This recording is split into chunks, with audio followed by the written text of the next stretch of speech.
Hey guys, Nebraska Farm Boy here, and as you know, I'm pretty much into throwing everything. I throw knives, screwdrivers, everything. If it's straight, I can throw it. But one thing I've never actually thrown is a throwing axe. So today we were going to remedy that by using this big piece of soft steel. It's not much good for knife making or anything because it's soft steel. We're going to try to make my version of a throwing axe. It's, again, like I said, soft steel, so it's not really going to be useful for anything other than throwing because soft steel doesn't hold an edge. It just will hold a point reasonably well. So I'm pretty excited about this build, and I hope you are too. So we'll get started.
Alright guys, so here we are. We have what is now known as the pterodactyl throwing axe. I actually did not intend for it to look like a pterodactyl, but it kind of got a little bit off, and then I could have fixed it, but I thought it was cooler looking like a pterodactyl because that's all this really is a cool project.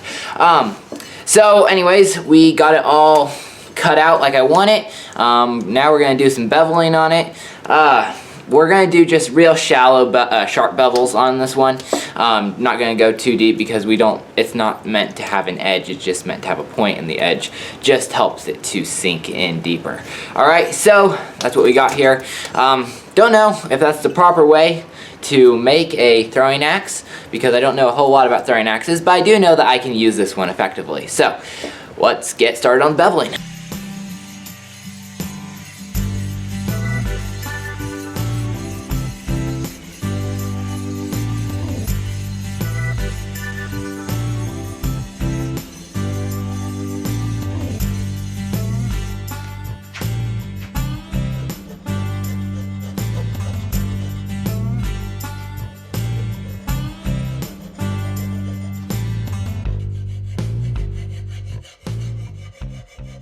Alright guys, so here she is. As you can see, we put 2 bevels up here and we put a half bevel back here. Now, as you'll see when I throw this thing, I like to throw straight, and I can literally throw this exactly the same as I throw a knife, and it will land like this.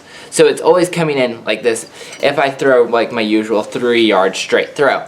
You'll see that when I play the video in just a second. I'm really pleased with how this turned out. It's gonna be a lot of fun. Yeah, it's a useful weapon. Well, it's a weapon and it's deadly. I don't know how useful it is because it's awful big to be carrying around, but I mean, hey, this took me an afternoon to make, and that was only, I don't know, let me see what time it is.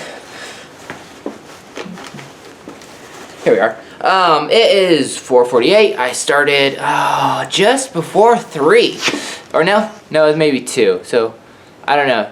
2 to 3 hours is all it took me to make this. I really like working with soft steel. It's just a lot of fun because it just goes so fast. You don't have to worry about ruining your temper or anything. As you can see, it got pretty purple right there. I don't know if you can see it. It's pretty poor lighting in here. Anyways, let's go test this out, play around with it, and I'm pretty excited about this.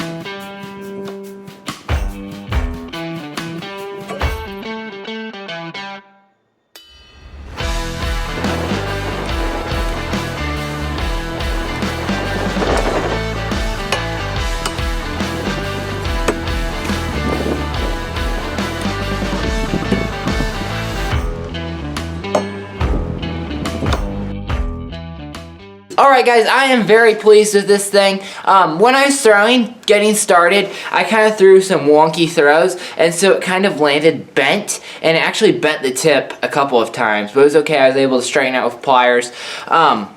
And then when I started throwing straighter, we didn't have any issues with the tip bending, okay? That's what you get for using soft steel.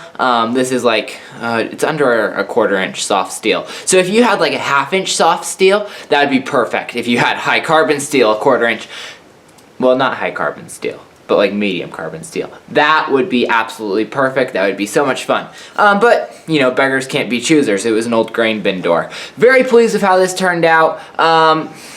If you wanted to make a sheath for this, it wouldn't be too hard. Just take some PVC pipe, heat it up, flatten it out, and then you can stick it on those ends and it won't poke you, and you can stick it in a loop on your belt, okay? So yeah, not the most practical weapon, but hey, it is a viable weapon and it's so much fun. Only took me an afternoon to make. Highly recommend that you try making one yourself. If you do so, please let me know down below in the comments. I will give you a big thumbs up. Anyways, without any further ado, this is Nebraska Farm Boy. If you like this kind of stuff, or like anything to do with manhood, then please do consider subscribing to the channel. Without any further ado, this is Nebraska Farm Boy. We will see you next time.